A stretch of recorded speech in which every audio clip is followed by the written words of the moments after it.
Hello बच्चों, चलिए आज शुरू करते हैं एक नई कहानी जिसका नाम है राजा की गरीब बेटी।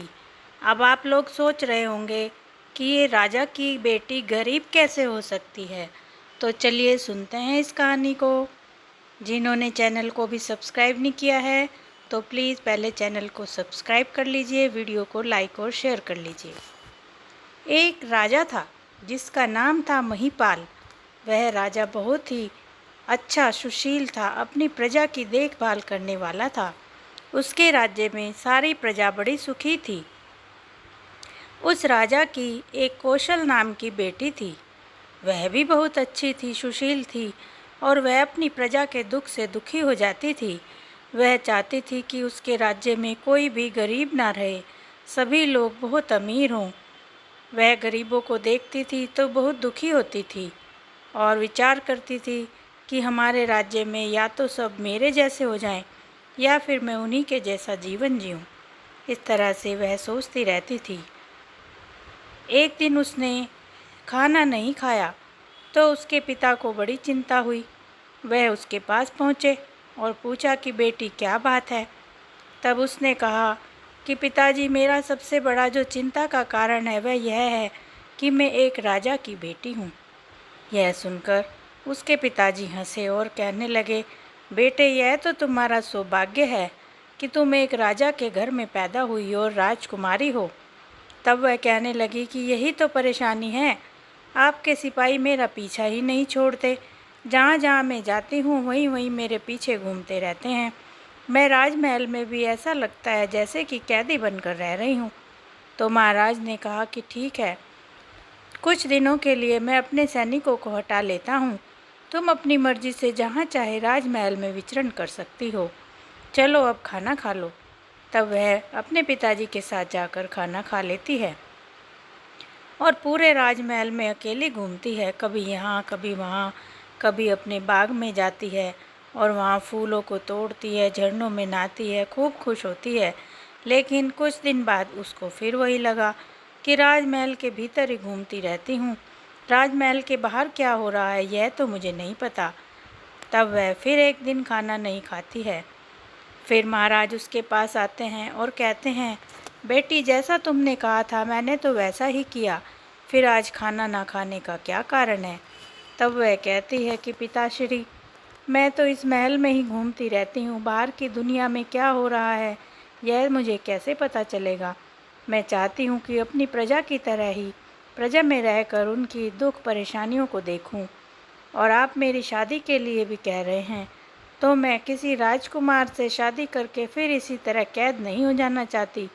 मैं अपनी मनपसंद वर की तलाश करना चाहती हूँ जो मेरे ही विचारों वाला हो और मेरी तरह प्रजा का हित सोचने वाला हो।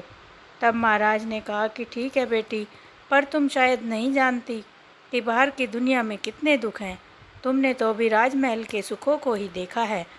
लेकिन वह नहीं मानती और महाराज उसे अपनी एक दासी के साथ भेज देते हैं जो उसी नगर में रहती है। वह उसको अच्छी तरह से समझा बुझा देते हैं और उसके घर में रखने के लिए तैयार कर लेते हैं।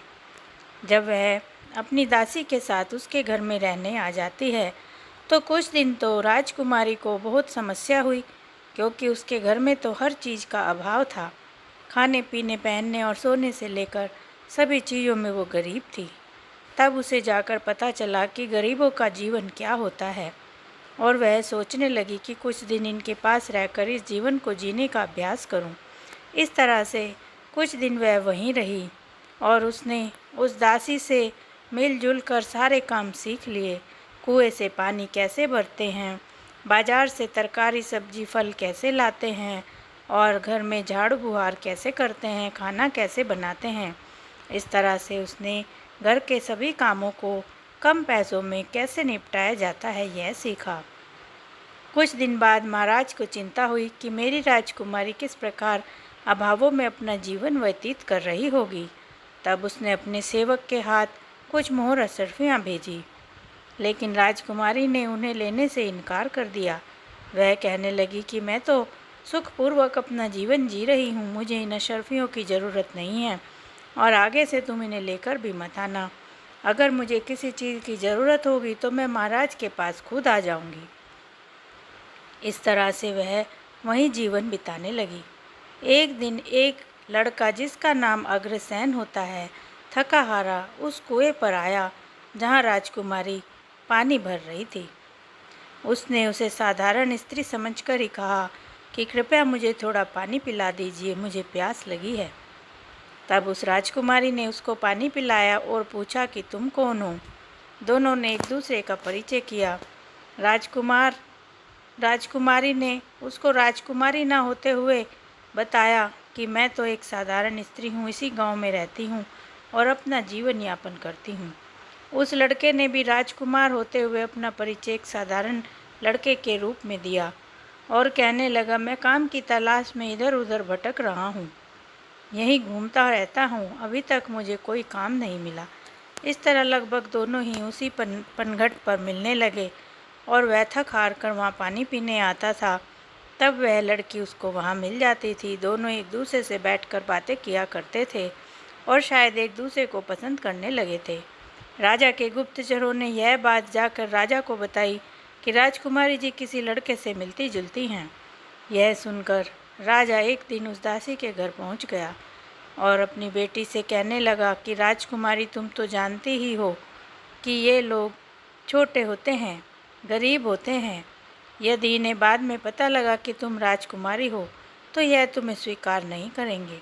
इसलिए यदि तुमने इससे विवाह का मन बनाया है तो अपनी सच्चाई उसके सामने रखो और उसके विचारों का पता करो। वह कहने लगी कि महाराज, यह पहले इस गांव में भटक रहा था, अब इस कहता है कि कोई छोटा मोटा काम मिला है, उसी को अपनी जीविका बनाकर आसानी से जीवन यापन कर रहा है। मुझे इसके बारे में केवल इतना ही पता है।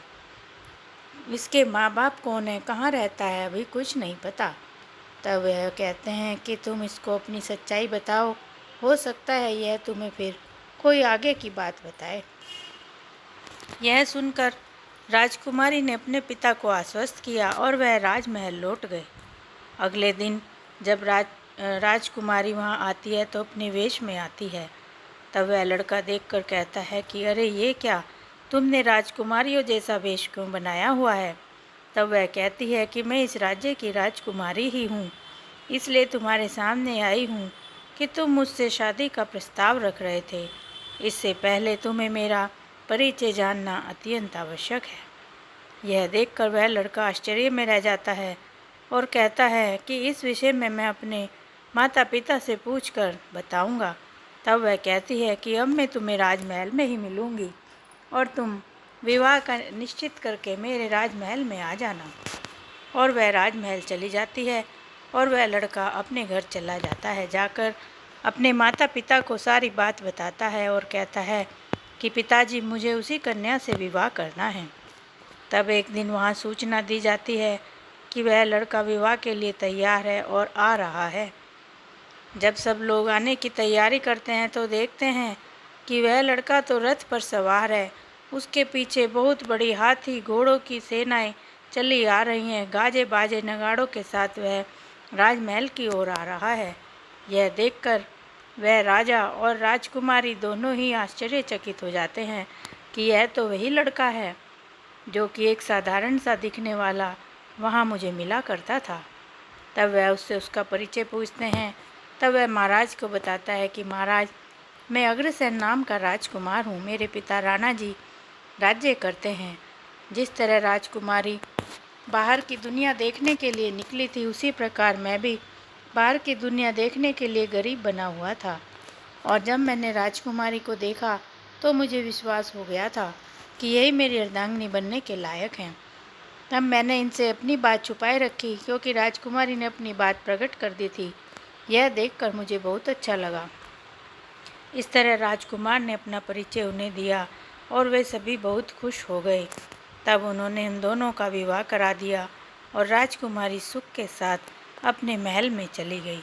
तो बच्चों, ये थी आज की कहानी।